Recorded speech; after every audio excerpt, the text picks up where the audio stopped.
धन्यवाद आपका जो है। और हम उम्मीद करेंगे कि आपकी ये मुहिम जो है कामयाब हो, सकारात्मक राजनीति और स्वच्छ राजनीति आगे बढ़े। स्वाभाविक तौर से जनता परेशान है बीजेपी की सरकार में, ये डबल इंजन की सरकार में। महंगाई से परेशान है, बेरोजगारी से परेशान है, भ्रष्टाचार से परेशान है। और 5 सालों में करछना विधानसभा के साथ सौतेला व्यवहार किया गया। हर जो भी मापदंड हैं, जो भी मानक हैं, करछना विधानसभा की हर जगह अनदेखी की गई। लेकिन मुझे उम्मीद है कि इस बार समाजवादी पार्टी की सरकार बनेगी और करछना एक आदर्श विधानसभा के रूप में विकसित होगी। नमस्कार, आईपा के मंच पर आप सभी का स्वागत है। आईपा यानी कि all India progressive politics association, एक ऐसा संगठन जिसका मकसद है प्रगतिशील राजनीति को बढ़ावा देना। एक ऐसा मंच जिसका मकसद ऐसे मुद्दों को लेकर हर स्तर से बात करना जिससे देश और समाज का विकास हो। तो आज हम इसी कड़ी में आ पहुंचे हैं करछना विधानसभा की ऐसी सीट है ये प्रयागराज की, जहाँ पर बीजेपी को हमेशा हार का सामना करना पड़ा। तो हमारे साथ मौजूद हैं विधायक जी उज्जवल रमन सिंह। तो इनसे जानने की कोशिश करते हैं कि आने वाले चुनाव में इनके मुद्दे क्या होने वाले हैं, आखिर एक बार फिर से जनता इन पर अपना प्यार किस तरीके से लुटाएगी। सर, सबसे पहले आपका आईपा के मंच पर बहुत बहुत स्वागत है। धन्यवाद आपका। सर, कुछ ही दिन बचे हैं चुनाव में, जोरों शोरों से तैयारियां चल रही हैं। आपके इस बार क्या मुद्दे होंगे, किन मुद्दों को लेकर आप जनता के बीच जाएंगे? देखिए, जनता के बीच हम विकास का मुद्दा हमेशा रहा है। और करछना का सर्वांगीण विकास कैसे हो, करछना कैसे आदर्श विधानसभा बने, कैसे कल कारखाने करछना में लगें, कैसे स्वास्थ्य सेवाएं बेहतर करछना में हो, यही मुद्दे हैं। इन्हीं मुद्दों पर हमेशा हम चुनाव लड़ते रहे हैं और कोशिश करते रहे हैं कि करछना खाली जनपद प्रयागराज में ही नहीं, पूरे उत्तर प्रदेश की आदर्श विधानसभा बने। सर, कल हम अपनी टीम के साथ आपके विधानसभा के कई गांव में घूमे। मोहम्मदपुर था, मोहम्मदनगर और हाँ मड़ौका, कई ऐसे गांव थे। वहाँ पर हमने जनता से बात की, लेकिन उनकी काफ़ी समस्याएं सामने निकल के आई हैं। कुछ लोग कानून व्यवस्था से परेशान हैं, कुछ लोगों को राशन वगैरह, कई ऐसी छोटी छोटी समस्याएं हैं जो अभी जनता जिनसे परेशान है। क्या रीज़न रह गया सर कि आप 5 साल से हैं इस सीट पर, लेकिन अभी भी ये समस्याएं उभर कर सामने आ रही हैं? स्वाभाविक तौर से जनता परेशान है बीजेपी की सरकार में, ये डबल इंजन की सरकार में। महंगाई से परेशान है, बेरोजगारी से परेशान है, भ्रष्टाचार से परेशान है। और 5 सालों में करछना विधानसभा के साथ सौतेला व्यवहार किया गया। हर जो भी मापदंड हैं, जो भी मानक हैं, करछना विधानसभा की हर जगह अनदेखी की गई। लेकिन मुझे उम्मीद है कि इस बार समाजवादी पार्टी की सरकार बनेगी और करछना एक आदर्श विधानसभा के रूप में विकसित होगी। सर, वो कहाँ पर रीज़न रह जाता है, क्या समस्या रह जाती है कि आपने अभी बोला कि बीजेपी की वजह से आप करछना में आपको वो सुविधाएं नहीं प्राप्त हो पाई, तो ये सौतेला व्यवहार भी आपने बोला अभी, तो कहाँ पे रीज़न रह जाती है कि उस विधानसभा में विधायक आप हैं, उसके बावजूद भी विकास नहीं हो पा रहा है, क्यों सर? देखिए, सरकारें जो बनती हैं वो अपेक्षित विरोधी दल के विधायकों को सहयोग नहीं करती हैं। लेकिन जो व्यापक समस्याएं हैं, मूलभूत समस्याएं हैं, वो पूरे प्रदेश की एक है। महंगाई की मार से हर आदमी पीड़ित है, वो चाहे पश्चिम का हो, चाहे पूरब का हो, चाहे गांव में रहने वाला हो, चाहे शहर में रहने वाला हो। जो भ्रष्टाचार है, मैं तो कहूँगा ब्लॉक में, थाने में, तहसील में भ्रष्टाचार इस सरकार में बढ़ा है। और दुगुना ही नहीं, 3 गुना ही नहीं, 4 गुना। और जिन क्षेत्रों में आप गईं, वहाँ पर सबसे बड़ी समस्या बालू निकासी की है।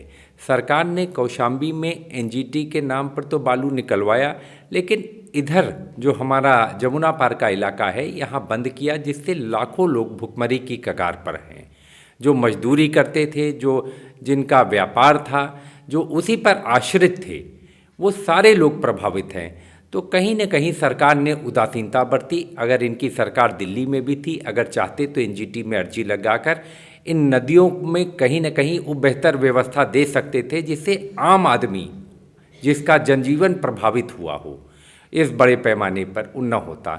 आज आप देख रही हैं कि कड़वा तेल का दाम लगभग 200-250 रुपये किलो है।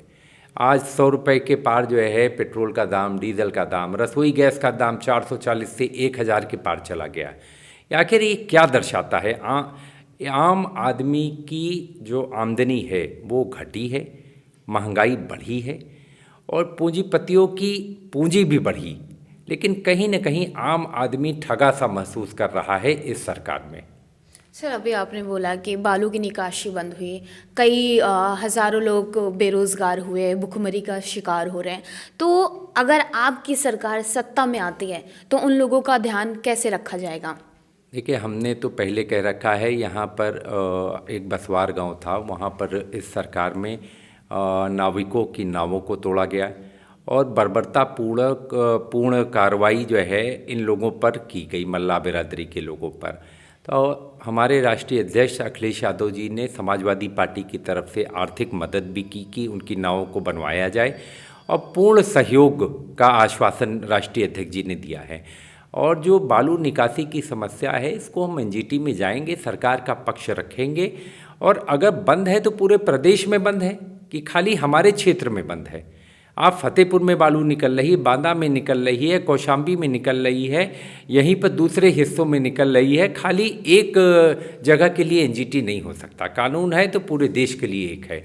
तो कहीं ना कहीं हम प्रभावी इस पर जो है पैरवी करके और कहीं न कहीं ये क्षेत्र को उस नियंत्रण से निकाल करके लोगों की समस्या का निराकरण हम करवाएंगे। सर, चुनाव आते हैं, हर राजनीतिक दल बड़े बड़े दावे करता है, बड़े बड़े वादे लेकर जनता के बीच में एक कहते हैं लुभाने की कोशिश की जाती, लेकिन चुनाव नज़दीक आते आते वो वादे भावनात्मक हो जाते हैं, कहीं ना जाति धर्म जैसी चीज़ें सामने आ जाती हैं।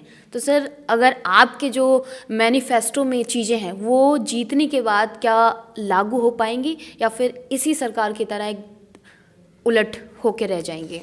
देखिए, हम लोगों की कथनी और करनी में फ़र्क कभी नहीं रहा। नेताजी माननीय मुलायम सिंह यादव जी जब से राजनीति कर रहे हैं और जब से समाजवादी पार्टी बनी है 1992 से, तब से हम लोगों ने जो कहा है वो किया है, लोगों का विश्वास है। और राष्ट्रीय अध्यक्ष जी माननीय अखिलेश यादव जी ने जो वादे किए हैं कि 300 यूनिट बिजली फ्री देंगे, सिंचाई के लिए हम फ्री व्यवस्था कराएंगे, 22 लाख लोगों को आईटी सेक्टर में जोड़ेंगे, 1,500 रुपये की जो है पेंशन हर महीने समाजवादी पेंशन देंगे। तो लोगों का विश्वास है कि जो हम कह रहे हैं उस काम को हम बखूबी करने का काम करेंगे। ये लोगों का विश्वास है, लोगों की श्रद्धा है समाजवादी पार्टी में, और कथनी और करनी में फ़र्क नहीं। और जैसा आपने कहा, करछना विधानसभा में कभी जाति पर हमने चुनाव नहीं लड़ा, हमारी जाति का यहाँ कोई वोट भी नहीं है। हम तो लोगों के प्यार और आशीर्वाद के दम पर आज यहाँ पर बैठे हैं और अगर जनता का आशीर्वाद मिला तो आगे भी हम उनकी सेवा करते रहेंगे। सर, आपने करछना विधानसभा की बात की, आपको क्या लगता है इस बार जनता आप पर कितना प्यार लुटाएगी? देखिए, ये तो 27 तारीख को पता चलेगा जब, और 10 मार्च को जब गिनती होगी तब। लेकिन जो पूर्व का जो इतिहास रहा है, जो पूर्व के हमारे समीकरण रहे हैं, जनता ने हमेशा हमको जितना भरपूर प्यार हो सका है दिया है और कभी जाति और धर्म के नाम पर हमने करछना में वोट नहीं मांगा। परिवार के नाते हमारा संबंध है यहाँ के लोगों से, उस नाते हम हर बार जनता के बीच जाते हैं और जनता का भरपूर आशीर्वाद हमको हमेशा मिलता रहा है। सर, प्रगतिशील राजनीति के लिए प्रगतिशील समाज होना ज़रूरी है, लेकिन आज की जनता को पता ही नहीं होता है कि उनके क्या मुद्दे होने चाहिए राजनीति। आपको क्या लगता है कि जनता किन मुद्दों को लेकर राजनेताओं के सामने आए जो कहीं ना कहीं प्रगतिशील समाज बन पाए? देखिए, मैं मानता हूँ कि जो बात आप कह रही हैं वो धीरे धीरे बदलाव समाज में आता है। अभी जो हमारी लड़ाई है, अभी हम जनतंत्र की जिस सीढ़ी या जिस सोपान पर खड़े हैं, वो धीरे धीरे वो परिवर्तन आएगा। और जनता अभी जो है कहीं न कहीं बेरोजगारी से जूझ रही है, कहीं न कहीं भुखमरी से जूझ रही है, कहीं न कहीं वो सामान्य जो परेशानी है उससे जूझ रही है। अभी गाँवों का विकास नहीं हो पाया। जैसे जैसे हम इनका विकास विकसित हम इनको करते चले जाएंगे, कहीं न कहीं समाज अपने आप वो बदलता चला जाएगा। और समाज में सोच, हर समाज में एक सोच अच्छी है, लोग अच्छे लोगों को पसंद करना चाहते हैं, अच्छी राजनीति को लोग तवज्जो देते हैं और कहीं न कहीं विकास का मुद्दा हावी रहता है। तो इसलिए मुझे नहीं लगता ये परिवर्तनशील है और जो 10 साल पहले था, 10 साल से आज बहुत बेहतर स्थिति है। और आने वाले दिनों में मुझे पूरी उम्मीद और विश्वास है कि समाज प्रगतिशील विचारों को, प्रगतिशील कार्यक्रमों को और प्रगतिशील जो प्रोग्रेसिव पार्टियां हैं जिनके सकारात्मक राजनीति की ओर चलना चाहते हैं, उसकी ओर जनता चलेगी।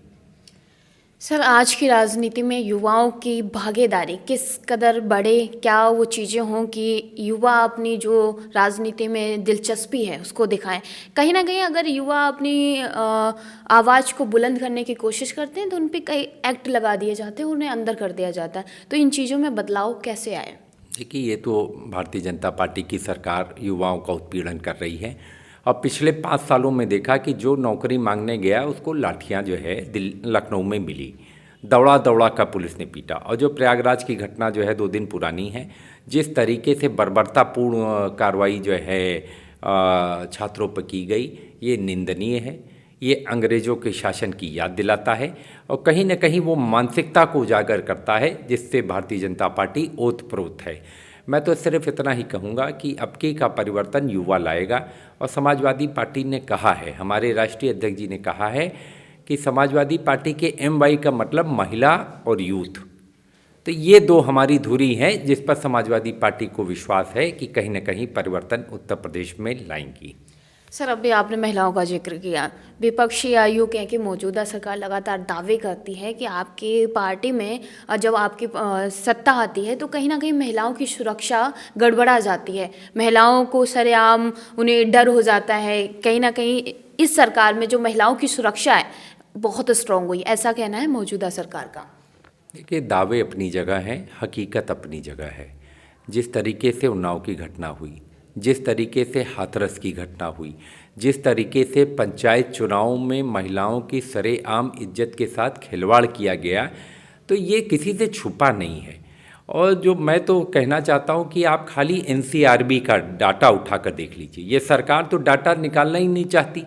पूरे देश में अगर महिलाओं पर सबसे ज़्यादा अपराध हुए हैं, जघन्य अपराध से लेकर सामान्य अपराध तक, वो उत्तर प्रदेश में हुए हैं। तो ये दावे खोखले हैं इनके कि समाजवादी पार्टी, ये एक भ्रम फैलाया जाता है, कहीं ना कहीं समाजवादी पार्टी के खिलाफ प्रचार किया जाता है। लेकिन समाजवादी पार्टी ने हमेशा महिलाओं का सम्मान किया है। और जो हम लाए थे एम्बुलेंस की व्यवस्था, 102 एम्बुलेंस की व्यवस्था, हम लाए थे 1090 की व्यवस्था, हम कहीं ना कहीं महिलाओं को उनका हक और सम्मान दे रहे थे। और आने वाले दिनों में जो समाजवादी पेंशन हम लागू कर रहे हैं, 1500 रुपया महीना देने का, कहीं ना कहीं महिलाओं को ही उसमें प्राथमिकता है। पिछली बार हम लोगों ने 50 लाख महिलाओं को वो पेंशन दिया था, जिसको इस सरकार ने रोक दिया। तो महिला विरोधी तो ये सरकार है। लेकिन हम तो सिर्फ इतना कहेंगे, जनता सब जानती है, जनता सब समझती है। आने वाले दिनों में जनता इसका फैसला खुद लेगी। सर, अभी आपने बोला कि आप महिलाओं का सम्मान करते हैं, कई सारी चीज़ें आपने सामने रखी, लेकिन जब बात महिलाओं की सुरक्षा की आती है तो विपक्ष हमेशा आरोप लगाता है, मुलायम सिंह जी के उस बयान को सामने ले आता है जिसमें उन्होंने बोला था कि लड़के हैं, गलती हो जाती है। तो कहीं ना कहीं उनका कहना है कि इस सरकार में रेपिस्ट जो होते हैं उनको बढ़ावा मिलता है। सर, इस पर क्या कहना चाहेंगे? देखिए, मेरा ये कहना है कि एक बयान को लेकर जो है कब तक राजनीति होगी। उसके बाद भारतीय जनता पार्टी का 5 साल का और डबल इंजन की सरकार है, ये खुद वो कहते हैं। तो महिलाओं के कल्याण के लिए, महिलाओं के नौकरी के लिए, महिलाओं के सम्मान के लिए सरकार ने क्या किया? अगर ये आरक्षण देते, महिलाओं को नौकरियों में देते, विधानसभा में देते, लोकसभा में देते, तो हम समझते ही महिला हितैषी हैं। जिस तरीके से हाथरस में घटना घटी, किसी भी सभ्य समाज में क्या ये शोभा देता है? किसी भी सभ्य समाज में, समाजवादी पार्टी की सरकार में तो ऐसा नहीं हुआ। उन्नाव की घटना घटी, पूरे देश ने उस चीज़ को देखा, पूरे देश ने उस बात की निंदा की। देश की दिल्ली में एक निर्भया कांड की घटना हुई, दिल्ली की सरकार बदल गई। लेकिन यहाँ तो घटना को लीपा पोता जाता है, कहीं न कहीं ढका जाता है, कहीं न कहीं सरकार की मंशा जो लोग इसमें लिप्त हैं उनको पकड़ने की नहीं, उनको बचाने की है। तो ये भूमिका समाजवादी पार्टी की नहीं। समाजवादी पार्टी ने हमेशा जहाँ कहीं भी ज़रूरत पड़ी है, महिलाओं के पक्ष में हमारे राष्ट्रीय अध्यक्ष जी और उनकी पत्नी डिम्पल यादव जी ने भी जो है जब कभी लोकसभा में ज़रूरत पड़ी तो इन मामलों को उठाया है। और हमको किसी को बतलाने की ज़रूरत नहीं कि समाजवादी पार्टी ने जो किया है वो सबके सामने है, महिलाओं के हक के लिए, महिलाओं के सम्मान के लिए। और आने वाले दिनों में आप घोषणा पत्र जब देखेंगे तो आप देखिएगा कि महिलाओं के पक्ष में कितने बड़ी योजनाएं हमारे राष्ट्रीय अध्यक्ष अखिलेश यादव जी की हैं। सर, तो क्या लगता है, आपको उम्मीद है कि इस बार उत्तर प्रदेश की जनता आपकी पार्टी पर प्यार लुटाएगी? देखिए, ये तो जनता के मन में क्या है ये जनता हमसे बेहतर जानती है। लेकिन जो 5 साल में जो भारतीय जनता पार्टी का कृत्य रहा, जो भारतीय जनता पार्टी ने जिस तरीके से देश और प्रदेश में राजनीति की है वो नकारात्मक राजनीति की है, कहीं ना कहीं वो निराशाजनक राजनीति की है। वो आप तो प्रोग्रेसिव विचारों की एक संस्था भी हैं और उसकी राजनीति को आगे बढ़ाने के लिए तो मैं तो कहता हूं कि अगर प्रोग्रेसिव राजनीति और विचार और कार्यक्रम और नीतियों को आगे बढ़ाना है तो उससे बेहतर समाजवादी पार्टी से बेहतर कोई और दल नहीं है। वर्तमान में अखिलेश यादव जी से बेहतर कोई प्रोग्रेसिव नेता नहीं है, क्योंकि बीजेपी जब आएगी वो दंगे की बात करेगी। जो दंगा कराने वाले लोग हैं कहते हैं कि कोई दंगा यूपी में नहीं हुआ। अरे आप उत्तर प्रदेश के महिला के लिए, यूथ के लिए कोई एजेंडा तो सामने रखिए। सरकारी नौकरियां कितनी मिली 5 सालों में, इसका कोई आंकड़ा नहीं है। अगर आप उनकी किताबें उठाकर पढ़ लीजिए तो 3.5 लाख बतलाते हैं, कभी 4 लाख बतलाते हैं, कभी 4.5 लाख बतलाते हैं। उनका संकल्प पत्र कहता है कि हम 2 गुना आय करेंगे। आप सिर्फ उनका संकल्प पत्र उठा लीजिए। भारतीय जनता पार्टी का वो संकल्प पत्र वो झूठ का पुलिंदा है, जिसमें एक भी वादा उन्होंने जनता को जो किया था, चाहे नौकरी के संबंध में, किसानों की आय के संबंध में, महिला की सुरक्षा के संबंध में, किसी भी वादे पर वो खरे नहीं उतरे हैं। तो इसलिए मैं मानता हूं कि जनता उनको नकारने जा रही है। सर, हमारा संगठन है आईपा, प्रगतिशील राजनीति को बढ़ावा देता है, जरूरी मुद्दे, शिक्षा, स्वास्थ्य जैसे मुद्दों को लेकर हर स्तर के लोगों से बात करता है। आप इस मुहिम को कैसे देखते हैं? ये बहुत सकारात्मक मुहिम है और मेरा मानना है कि यही मुद्दे वास्तविक मुद्दे हैं जिसको बीजेपी भटकाना चाहती है। वास्तविक मुद्दों से ध्यान भटका करके जो है वो खाली जो है कहीं ना कहीं सामाजिक विद्वेष की राजनीति करना चाहते हैं, धार्मिक उन्माद की राजनीति करना चाहते हैं और जनता उसको पसंद नहीं करती। जनता के जो वास्तविक मुद्दे हैं, जो आप बात कह रही हैं, मूलभूत जो उनकी समस्याएं हैं, उसको अगर आप उजागर करेंगी तो मुझे लगता है कि जनता का भी बेहतरी होगी, समाज की भी बेहतरी होगी और स्वस्थ राजनीति भी होगी। सर, आईपा के मंच पर अपने विचार साझा करने के लिए बहुत बहुत आपको धन्यवाद। धन्यवाद आपका जो है, और हम उम्मीद करेंगे कि आपकी ये मुहिम जो है कामयाब हो, सकारात्मक राजनीति और स्वच्छ राजनीति आगे बढ़े। बहुत बहुत धन्यवाद। तो ये थे हमारे साथ उज्ज्वल रमन सिंह, जिन्होंने आईपा के मंच पर अपने विचार साझा किए, हर एक सवाल का आसानी से जवाब दिया। फिलहाल इस वीडियो को ज़्यादा से ज़्यादा शेयर करें, सब्सक्राइब करें, ताकि आईपा के हर अपडेट आप तक आसानी से पहुंच सके।